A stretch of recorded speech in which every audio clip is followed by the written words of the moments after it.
దేవునికి మహిమ కలుగుగాక. హల్లెలూయా. హల్లెలూయా.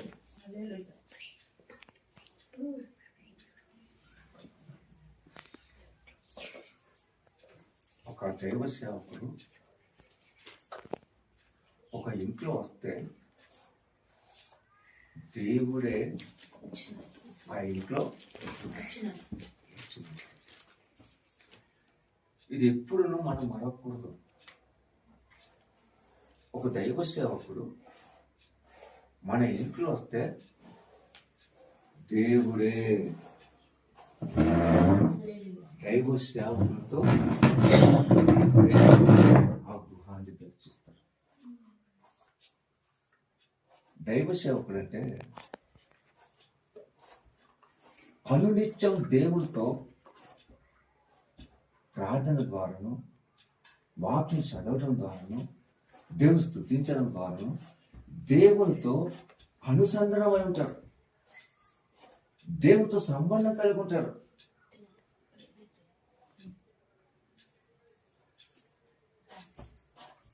దేవుని పని చెయ్యాలని, దేవుని కొరకు నడవాలని అనేక నశించిపోతున్నా, పాడైపోతున్నా, చెడిపోతున్నా, అనారోగ్యతతో, బాధలతో, వ్యాధులతో కృషించి పాడైపోతున్న జీవితాన్ని నిరుసోబెడు వాళ్ళని ఆశీర్వదించు తండ్రి, వాళ్ళ స్వస్థత ఇవ్వుతండి, వాళ్ళకి ఆరోగ్యం ఇవ్వుతండి, వాళ్ళకి క్షేమం ఇవ్వుతండి. వాళ్ళు నీ సన్నిధిలో కట్టుకొని నీ సన్నిధిలో ఒక పునాది వల్ల స్థిరపడి వాళ్ళు ఉన్నతం ఉండాలని చెప్పి ఎల్లప్పుడూ దేవుని తండ్రులు ప్రార్థించేవాడు దైవ సేవకుడు. దైవ సేవకుడు వచ్చారంటే దేవుడే, ఆ దైవ సేవకుడు దేవుడే వచ్చి మాట్లాడతారు. దేవుడికి మహిమ కలుగుగాక.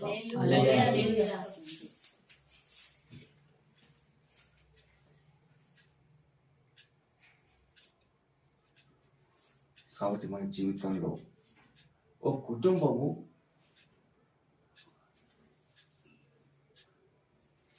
ఎవరైనా అభివృద్ధి కావాలి, రేపు పొద్దున భవిష్యత్తు బాగుండాలంటే ఈ రోజున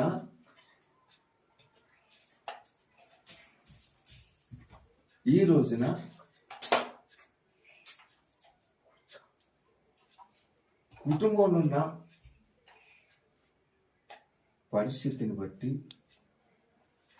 కుటుంబంలో ఉన్న జీవిత విధానం బట్టి రేపు పొద్దున భవిష్యత్తు ఆధారపడి ఉంటుంది. దేవుని వాక్యం ఏముంటుందంటే 128వ కీర్తనలో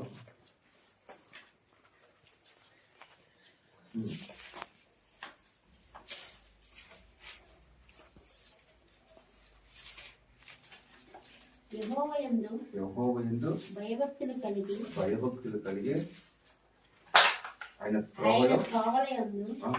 నడుచువారందరూ ధన్యులు. నిశ్చయముగా నీవు నీ చేతుల కష్టార్జితం అనుభవించదవు. నీవు ధన్యుడవు. నీకు మేలు కలుగు.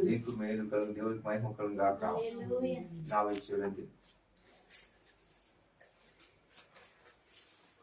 నా వైపు చూడాలి.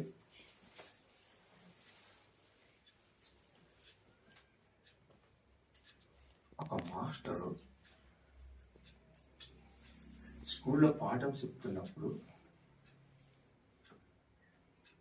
ఎవరైతే ఆ పాటని శ్రద్ధగా వింటుంటారో, ఆ పాటని చక్కగా ఆలకిస్తుంటారో, ఆ పాటని చక్కగా ఆ చెప్పే మాటల్ని గ్రహిస్తుంటారో వాళ్ళు పరీక్షలు పాస్ అవ్వడానికి అవకాశం ఉంటుంది. పాఠం చెప్తున్నప్పుడు అటు ఇటు తిరుగుతూ, అటు ఇటు చూస్తూ, అటు ఇటు రకరకాలు అవుతున్నప్పుడు వాళ్ళకి పాఠం అర్థం కాదు. వాళ్ళ తర్వాత రాయలేరు, చదవలేరు. ఎందుకంటే వాళ్ళకి ఏకాగ్రత లేక అటు ఇటు తిరిగి అటు ఇటు చేయడం బట్టి వాళ్ళకి ఏకాగ్రత లేక పరీక్ష రాయడానికి అవకాశం. అలాగే దేవుని వాక్యము మన జీవితాన్ని వెలిగించేది. మన బ్రతుకులను మార్చేది, మన జీవితంలో ఒక విధమైనటువంటి స్థిరత్వాన్ని నడిపించేది దేవుని వాక్యం. ఈ వాక్యంలో ఇంకెంత శ్రద్ధగా మనం వినాలి, ఇంకెంత శ్రద్ధగా ఆలకించాలి, ఇంకెంత శ్రద్ధగా ఆ వాక్యం మనం హృదయంలో పెట్టుకుని ఆ వాక్యంతో జీవించడానికి మనం ప్రయత్నించాలి. యెహోషువతో దేవుడు ఒక మాట అంటారు, నీవు ఈ వాక్యాన్ని చదువుతూ, ఈ వాక్యాన్ని నీ హృదయంలో పెట్టుకొని, నీ వాక్యం తరగా నీవు నడుస్తూ, ఈ వాక్యం చెప్పుతూ, ఈ వాక్యం తరగా నీవు జీవించినప్పుడల్లా నీవు పట్టణంలో దీవించబడతావు, నీ పల్లెలు దీవించబడతావు, నీ వెళ్ళిన చోటల్లా దీవించబడతావు. మనం ఎప్పుడు మనం అనుకున్న పనులని సాధించగలము. మనం అనుకున్నవి సాధించాలి. మనం ఏ ప్రయత్నం చేసినా, ఏం చేసినా అది విజయం పొందుకోనంటే దేవుని వాక్యంను శ్రద్ధగా విని, ఆ వాక్యాన్ని మన హృదయంలో పెట్టుకొని, ఆ వాక్యాన్ని మనం జీవించడానికి ప్రయత్నిస్తున్నప్పుడు అప్పుడు మనం అనుకున్న పనులన్నీ సఫలమవుతాయి. దేవునికి మహిమ కలుగుతాయి. మన కుటుంబము, మన జీవితాలు రేపొద్దున ఉన్నత స్థానంలో ఉండాలంటే యెహోవా యందు భయము భక్తి కలిగి ఆయన మార్గంలో నడిచినప్పుడు మాత్రమే మన కష్టార్జితం మనం అనుభవించగలం. మన ధైర్యంలో మనకు మేలు కలుగుతుంది. ఇది ఎప్పుడు మరొకండి. వాక్యం అంటే హృదయాన్ని సరిచేసేది, జీవితాన్ని సరిదిద్దేది, బ్రతుకుల్ని మార్చేది వాక్యం. బ్రతుకుల్ని మార్చేది వాక్యం. ఒక సరైన మార్గం చూపించేది వాక్యం. ఒక చక్కని త్రోవను నడిపించేది వాక్యం. జీవితాన్ని వెలిగింపజేసేది దేవుని వాక్యం. దేవునికి మహిమ కలుగుగాక. ఈ దినమున, ఈ సమయమున దైవ సేవకులుగా మేము వచ్చామంటే ఆ దేవుడే మా ద్వారా ఈ గృహానికి, కుటుంబానికి కావలసిన వాక్యాన్ని,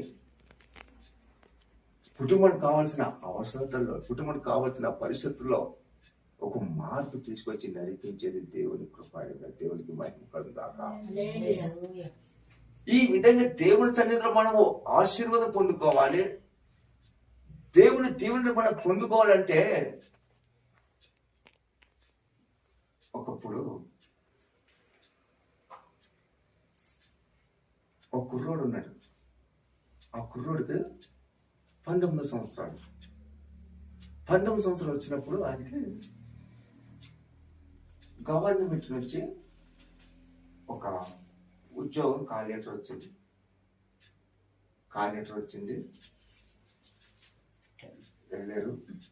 వెళ్ళి అన్నిట్లో పాస్ అయ్యారు. కానీ ఆఫీసర్ దగ్గర వెళ్ళి వాళ్ళతో మాట్లాడటానికి ఆయన భయపడి వాళ్ళతో మాట్లాడడానికి ఆయన చెప్పిన ప్రశ్నలకు జవాబు చెప్పలేకపోతే ఆ ఉద్యోగం ఇచ్చే ఆఫీసరు ఈ కుర్రోడికి ఏంటంటే, నువ్వు చాలా చక్కని స్థిరమైన ప్రశ్నలు వేసాం కానీ ప్రశ్నలు చూసి నీ జవాబు చెప్పలేదు, ఉద్యోగము ఇవ్వను పో అన్నారు. ఏమన్నారండి? ఉద్యోగము ఇవ్వను, ఇంకా ఉద్యోగం ఇస్తారా? అప్పుడు ఈ కుర్రోడు ఒంటరి చోట వెళ్ళి, నిజమైన దేవుడా, నా బ్రతుకెలా, నా జీవితం ఎలా, నాకే కష్టపడడం తెలియదు, నేను ఎలా బ్రతకాలి నాకు తెలియదు, నేను జీవితంలో నా ఉద్యోగం లేకపోతే ఎలా తండ్రి, నా బ్రతికెలా తండ్రి, నీవే ఉద్యోగం ఇస్తావు. దేవునికి మహిమ కలుగుగాక. నీవు నన్ను ఆశీర్వదిస్తావు, నన్ను దీవిస్తావు.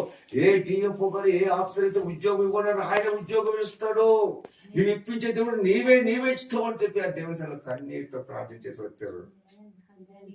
ఏ ఆఫీసర్ అయితే ఉద్యోగం ఇవ్వనన్నాడో ఆ ఆఫీసర్ తెలిసి ఉద్యోగం ఇచ్చిన దేవుడు. మన జీవితంలో, మన బ్రతుకులో ఈ సమయం కోసం, ఈ పరిస్థితులు చూసి మనము టెన్షన్ పడిపోయి, గాబరు పడిపోయి, ఆందోళనతో అటు ఇటు తిరగటం కాదు. ఏదైనా ఏదైనా ఏదైనా ఏదైనా ఏదైనా నీ స్థితి ఏదైనా, నీ ఆరోగ్యం ఏదైనా, నీ జీవితం ఏదైనా, ఏ స్థితిలో ఉన్నా ఆ యేసయ్య సన్నిధిలో మోకరించి నీ కన్నీరు కార్చవా. పరిస్థితులు మార్చే దేవుడు యేసుక్రీస్తు ప్రభువు. జీవితాన్ని ఉన్నతాన్ని నిలుచోబెట్టే దేవుడు యేసుక్రీస్తు ప్రభువు. ఆ దేవుణ్ణి మన హృదయంలో పెట్టుకోవాలి. ఆ దేవుడు మన మనసులో పెట్టుకోవాలి. ఆ దేవుని మన ఆత్మలో పెట్టుకొని ఆ దేవుని స్తుతిస్తూ ప్రతి విషయాన్ని స్తుతిస్తూ కీర్తిస్తుంటే ఆయనే మనకు మార్గదర్శి, మన త్రోవ చూపించి నడిపించే దేవుడు యేసుక్రీస్తు ప్రభువు. అమ్మ అదిగో నీ మార్గం ఉన్నాడు, నీ త్రోవలు ఉన్నాడు, నేను నీకు తోడై ఉన్నానని నడిపించే దేవుడు యేసుక్రీస్తు ప్రభు. దేవునికి మహిమ కలుగాక. మన జీవితాలు ఈ రోజు కాదు, భవిష్యత్తు రేపొద్దు భవిష్యత్తు బాగుండాలి, భవిష్యత్తు సమృద్ధిగా ఉండాలి, భవిష్యత్తు ఆనందంగా ఉండాలి, భవిష్యత్తు తృప్తిగా ఉండాలి, భవిష్యత్తు క్షేమంగా ఉండాలి. భవిష్యత్తు బాగుండాలంటే ఈ రోజున మనం నడిచే మార్గం బట్టి, ఈ రోజు మన ప్రయాణం బట్టి, ఈ రోజు మన మాటలు బట్టి, ఈ రోజు మన చేతులు బట్టి, ఈ రోజు మన ప్రవర్తన బట్టి రేపొద్దున భవిష్యత్తు ఆధారపడి ఉంటుంది. దేవునికి మహిమ కలుగాక. పిల్లలు మీరు రేపొద్దున భవిష్యత్తు బాగుండాలి, రేపొద్దున ఉన్నతం ఉండాలంటే యేసుక్రీస్తు ప్రభు సన్నిధిలోనే, యేసు ప్రభు సన్నిధిలో ప్రార్థిస్తూ, యేసు ప్రభు స్తుతిస్తూ, యేసు ప్రభు ప్రార్థిస్తూ ఆయన సన్నిధిలో ఉన్నప్పుడు ఆయన ఆత్మతో నింపి, దేవుని ఆత్మ అంటే ఏంటంటే, దేవుని ఆత్మ అంటే ఏంటంటే మన జీవిత ప్రయాణంలో ఒక మార్గం వెలుస్తున్నప్పుడు ఇది మంచిదా, ఇది చెడువా, ఇది మంచివా, ఇవి మనకి ఏమైనా చెడ్డవి లేకపోతే రేపొద్దున ఇబ్బందులు కలిగి చేస్తాయా అని మనకు ముందే ఆత్మ ద్వారా చూపెట్టి తెలియపరిచేదే దేవుని ఆత్మ. మనం ఏ పని చేస్తున్నా, మనం ఎక్కడెక్కడ ఏం చేస్తాం, మనకు ఆత్మ ద్వారా ముందుకు మంచి శరీరం విమర్శించి ఒక గ్రహింపజేసి ఒక మంచి మార్గం నడిపించేది దేవుని ఆత్మ. ఆ ఆత్మ చెప్పిన ప్రకారం మనం వెళ్తే, ఆ ఆత్మ చెప్పిన ప్రయాణం మనం చేస్తే రేపొద్దున భవిష్యత్తు బాగుంటుంది. రేపొద్దున భవిష్యత్తు బాగుండాలంటే మంచి శరీరం నివేశించే ఆత్మ దేవుడు మనకి ఇచ్చాడు. ఆ మంచి శరీరం గ్రహించే ఆత్మ ఇచ్చిన ఆ వివేక ఆత్మతో దేవుడిని ప్రార్థిస్తుంటే అప్పుడు దేవుడు నడిపింపు మన జీవితంలో ఉంటుంది. దేవుడికి మహిమ కలుగుతాం. ఆ ఆత్మ నడిపింపుడు వెళ్ళినప్పుడు నీ జీవితం ఎక్కడికెళ్ళినా ఎక్కడ అడుగు పెట్టినా, ఏ చోట నడిచిన, ఏ చోట ఎటువంటి పరిస్థితులు ఉన్నా సంతోషం, ఆనందం, సమృద్ధి, సర్వ సంపదలతో నింపే దేవుడు యేసుక్రీస్తు ప్రభువు. ఆ దేవుని మన గుండెలో పెట్టుకోవాలి, మన ఆత్మని పెట్టుకోవాలి, మన మనసులో పెట్టుకోవాలి. ఆ దేవునికి ప్రార్థిస్తూ మనం వెళ్ళాలి. దేవునికి మహిమ కలుగాక. రెండోది ఏంటంటే, కుటుంబంలో ప్రార్థన ఉండాలి. కుటుంబంలో పిల్లలతో కలిసి రోజు ప్రార్థన ఉండాలి. ఈ కుటుంబ ప్రార్థన బట్టి ఏమవుతుందంటే, మొట్టమొదటి ఏమవుతుందంటే, కుటుంబంలో ఒక ఐక్యత వస్తుంది, ఒకరికి నమ్మకం కలుగుతాం, ఒకరు అభిప్రాయం ఒకరు తెలుసుకుంటుంటాం. ప్రార్థన ద్వారా అంటే బయట నేను మాట్లాడేటప్పుడు ఏదో బయట ఒకటి మాట్లాడితే లోపల ఒకటి ఉంచుకోవచ్చేమో, బయట మాట్లాడేటప్పుడు. కానీ ప్రార్థన చేస్తున్నప్పుడు ఆ లోపల ఒకటి బయట ఒకటి ఉంచుకోవడానికి అవకాశం లేదు. దేవునితో సమృద్ధికి ఏదైనా ఉన్నట్టుగా మాట్లాడాలి. కాబట్టి కుటుంబం ఏంటి ఉండాలి? ప్రార్థన ఎలా ఉండాలి? కుటుంబం అంతా కూర్చోవాలి, ఒక్కొక్కరు ఒకరి తర్వాత ఒకరు. నాకు తెలిసిన ఒక దైవ సేవకుడు ఉన్నారు. ఆ దైవ సేవకుడు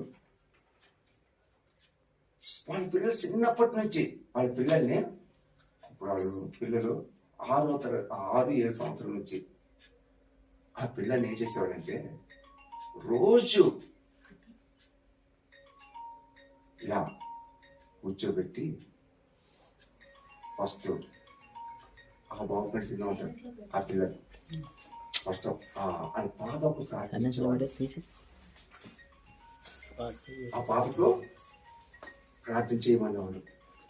దాని తర్వాత ఆ బాబుకు, ఆయన తర్వాత ఇంకొక బాబుకు వాళ్ళు ప్రార్థన చేసి ఆ వయసులో ఉన్నప్పటి నుంచి చిన్నప్పటి నుంచి ఆ పిల్లలకి ఏం చేసేవాడు, కూర్చో ఇలా ఇలా కూర్చున్న వాళ్ళం, ఇలా కూర్చొని ఫస్ట్ పాప చిన్న పాప, దాని తర్వాత రెండో వాడు, దాని తర్వాత మూడో వాడు, ఇలా ప్రార్థన చేసి 3 పాటలు పాడి ఏంటంటే 3 పాటలు పాడి వాక్యంలో తీసి, వాక్యంలో ఏదో ఒక అధ్యాయం కీర్తన గ్రంథంలో లేకపోతే సామెతల గ్రంథంలో ఏదో దేవుడిచ్చిన ఏదో వాక్య భాగాన్ని చదివి అప్పుడు ఆ పాస్టర్ గారు ప్రార్థన చేసేవాళ్ళు, ఈ పాస్టర్ కూడా ప్రార్థన చేసేవాళ్ళు.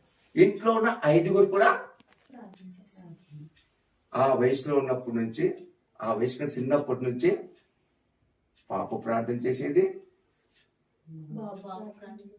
చిన్నవాడు పెద్దవాడు ప్రార్థన చేసేవాడు, 3 పాటలు పాడేవాళ్ళు, వాక్యం చదివేవాళ్ళు, అమ్మగారు ప్రార్థన చేసేవాళ్ళు, ఈ 5గురు కూడా. ఈ విధంగా కుటుంబం చిన్నప్పటి నుంచి ఈ వాక్యాన్ని చదువుతూ ఈ ప్రార్థన చేస్తూ వారిని చక్కగా ఒక మార్గం నడిపించడం వలన ఈ రోజున ఆ దైవ సేవకుడు వాళ్ళ కుటుంబము జీవితం ఒక విలువ తెలుసుకొని, బ్రతుకు ఒక విలువ తెలుసుకొని ఎలా నడవాలో, ఎలా ఉండాలో, ఎలా బ్రతకాలో ఆ పరిశుద్ధ ఆత్మతండ్రి నడిపించి ఆశీర్వదించారు.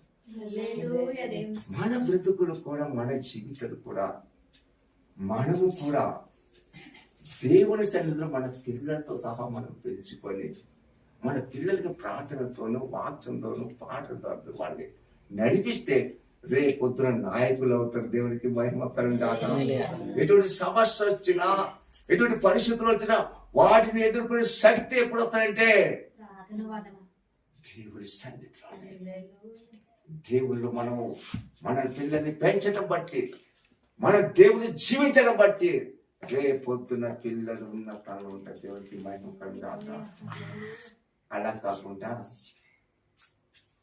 టీవీలు వేసుకొని టీవీ చూసుకుంటూ ఆ టీవీలో లోక రామాయణం అంతా అటే గ్రహిస్తూ అటే మనం జీవిస్తున్నాం అనుకో, మన ప్రయాణం అంతా ఎటుంటాయి, మన ఆలోచన ఎటుంటాయి. ఎందుకు లోకాస్తుల వైపు మనం చూసేదేదో అదే పడవు, మనం చూసేది అదే పడుతూ వస్తాయి, మనం నడిచేదేదో అదే వస్తాయి. దేవుని సన్నిధిలో ఆశీర్వాదం అంటే ఎక్కడ తెలుస్తుంది? ఆశీర్వాదం ఎక్కడ తెలుసా? ఆశీర్వాదం అంటే డబ్బు ధనము మనం తినటం వరకు చక్కగా ఎటువంటి లోటు లేకుండా తృప్తిగా తింటూ ఆనందం ఉంటూ మంచి ఇల్లు కట్టుకొని చక్కగా ఉండటం వరకే ఆశీర్వాదం.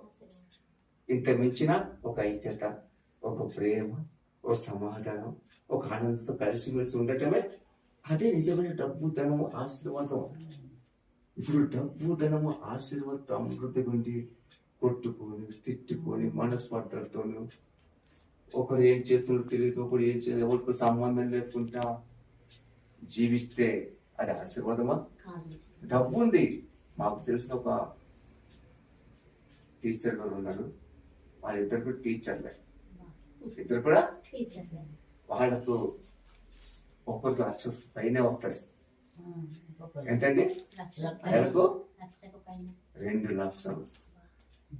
ఎంతమో 2 లక్షల పైన వస్తాయి. కానీ ఏట్లేదు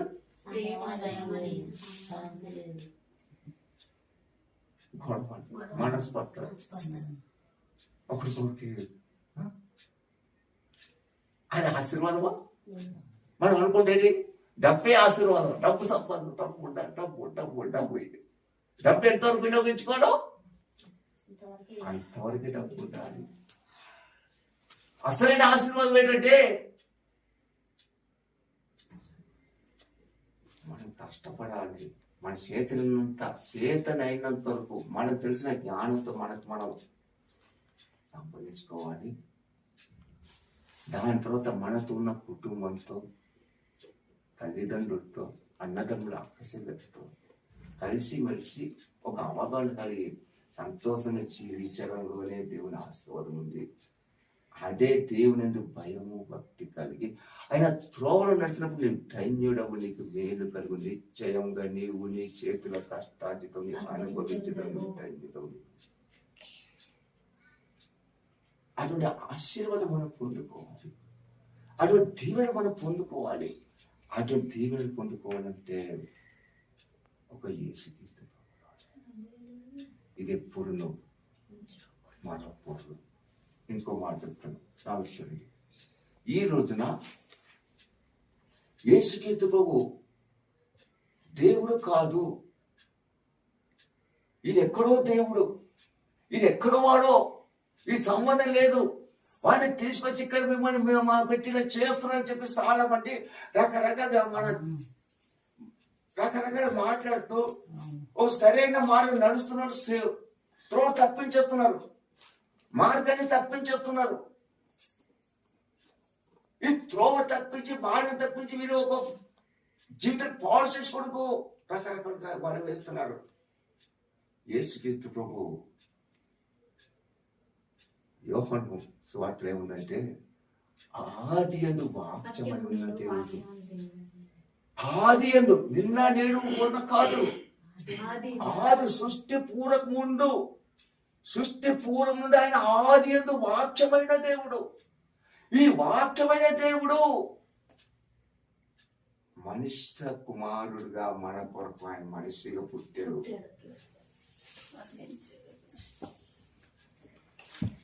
2026 సంవత్సరం క్రితం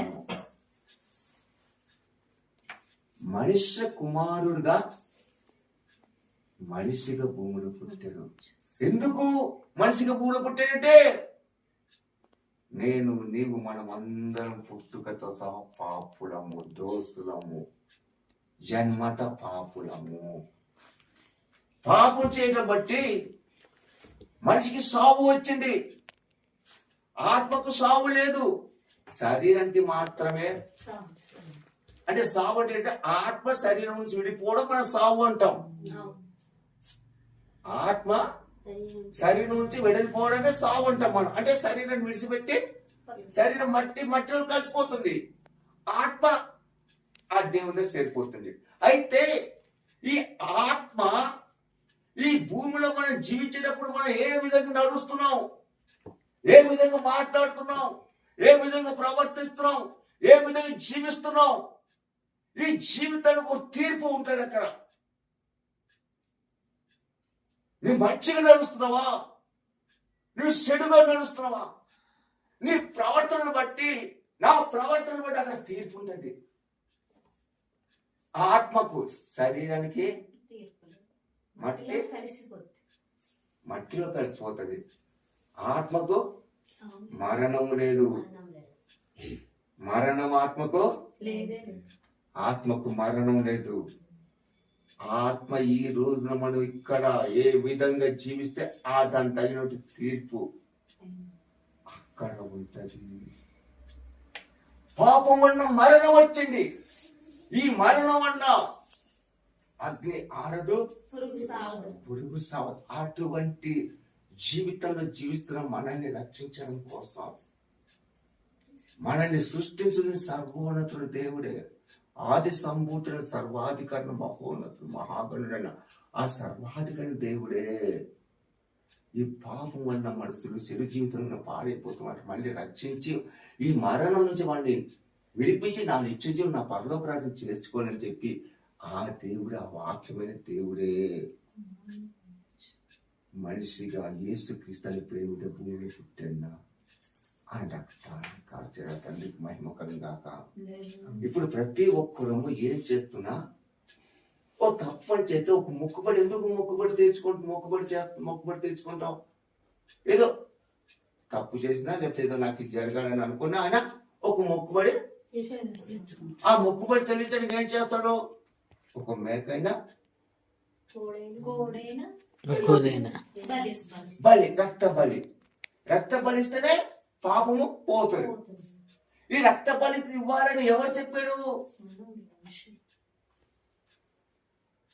మన బైబిల్ గ్రంథంలో, సమస్తమైన బైబిల్ గ్రంథంలో ఉంది రక్త బలి ఇవ్వమని చెప్పి. అప్పుడు ఐగుప్తు దేశంలో ఇశ్రాయేలు ప్రజలు ఫరో దగ్గర బానిసలు ఉన్నప్పుడు దేవుడు మోషేతో చెప్తాడు, అదిగో మీ ఇంటి గుమ్మంలో ఈ రక్తాన్ని పుయ్యండి. అప్పుడు ఆ రక్తాన్ని చూసి ఈ మరణ మృత్యు మీ ఇంట్లో గుమ్మంలో ప్రవేశించకుండా పోతుందని చెప్పి అప్పట్లో దేవుడు, యెహోవా దేవుడు, జీవముల తండ్రి, సర్వశక్తిమంత దేవుడు రక్తాన్ని బలిమని కోరిన చెప్పిన వాడు యేసుకి దేవుడు. అంటే పరిశుద్ధ గ్రంథంలోనే ఉంది. ఈ పరిశుద్ధ గ్రంథంలో లిఖితమైన ఆ దేవుడే మనుషులు తెలిసి చేసిన తప్పులు, దోషాలు, పాపాల నరకానికి పోతుంటే మనం రక్షించడం కోసం, ఈ పాపం నుంచి విడిపించడం కోసం ఆ దేవుడే మనిషిగా భూమి పుట్టి ఆయన రక్తాన్ని కాల్చి మనం రక్షించాడు. మన నిత్యత్వాన్ని, స్వర్గాన్ని, పరలోక రాజ్యాన్ని మార్గం చూపించిన వాడు ఆ దేవుడే యేసుక్రీస్తు ప్రభువు. కాబట్టి ఈ రోజున మన ఆత్మ బ్రతుకున్నప్పుడు ఉన్నత నిలిచోబెట్టే దేవుడు మన దేవుడు. ఆత్మ వెడలిపోయిన దేవునితో మనం ఐక్యం చేసుకున్న దేవుడు ఒక యేసుక్రీస్తు ప్రభు. అందుకే యేసుక్రీస్తు ప్రభువుని నమ్ముకుంటేనే, యేసుని ప్రార్థన చేస్తేనే, యేసుని స్తుతిస్తుంటేనే ఆత్మ వర్తిల్లుతున్న కొలది అన్ని విషయాలు వర్తిల్లు సౌభాగ్యంగా ఉండమని యోహాను భక్తుడు తన సేవకులకు ఆజ్ఞాపించినట్టే మన బ్రతుకులు కూడా, మన జీవితాలు కూడా ఇక్కడ ఉన్నప్పుడే కట్టుకోవాలి, ఇక్కడ ఉన్నప్పుడే నిర్మించుకోవాలి, ఇక్కడ ఉన్నప్పుడే ఒక ఐక్యత, ప్రేమ, శాంతి, సమాధానంతో సమృద్ధికరంగా జీవిస్తూ ఆ దేవుడి మహిమలు జీవించాలి. అటువంటి మహిమలు మనం జీవించాలంటే యేసుక్రీస్తు ప్రభువులో వ్యాధి ఉండవచ్చు, కష్టాలు ఉండవచ్చు, బాధలు ఉండవచ్చు, సమస్యలు ఉండవచ్చు, ఇబ్బందులు ఉండవచ్చు. ఆయన సన్నిధిలో మనస్ఫూర్తిగా, హృదయపూర్వకంగా ఆయన సన్నిధిలో వేడుకుంటే ఎటువంటి వాటినైనా విడిపించే దేవుడు యేసుక్రీస్తు ప్రభు మాత్రమే. సమస్య అయినా, వ్యాధి అయినా, కష్టమైనా, ఏదైనా సరే విడిపించేవాడు ఒక యేసుక్రీస్తు ప్రభు మాత్రమే. ఆ యేసుక్రీస్తు ప్రభు మనం అడిగే దాన్ని బట్టి మనకు అటు నుంచి మన ప్రతిఫలం ఉంటది. అది మనం ప్రార్థించే విధానం బట్టి అటు నుంచి మనకు రేపు పొద్దున మనం ఉన్న స్థలంలో ఉండాలంటే, రేపు పొద్దున మన జీవితం మంచి స్థాయిలో ఉండాలంటే, ఈ రోజు మన దేవతలను నడిచే విధానం బట్టి, మన ఈ రోజు దేవతలను ప్రార్థించే విధానం, దేవతలను మనం ఉన్న దీన్ని బట్టి రేపు పొద్దున భవిష్యత్తు, ఆ భవిష్యత్తు బాగుండాలంటే ఆయన భయము, భక్తి కలిగి ఆయన త్రోవలో నడుస్తూ ధన్యులం ధన్యులం ధన్యులం ధన్యులం ధన్యులం ధన్యులం నిశ్చయముగా నిశ్చయముగా నిశ్చయంగా నీ చేతుల కష్టార్జితం నీవు అనుభవించదవు. నీవు ధన్యురాలు. నీలో గిడ తన భార్య పనిచు ద్రాక్ష, తన పిల్లలు భోజన పళ్ళ చుట్టూ ఒలువ మొక్కల వలె సమృద్ధిగా ఉండాలంటే యేసుక్రీస్తు ప్రభువులోనే అటువంటి కృప జీవంగా తండ్రి మనకందరికీ అనుగ్రహించుగాక.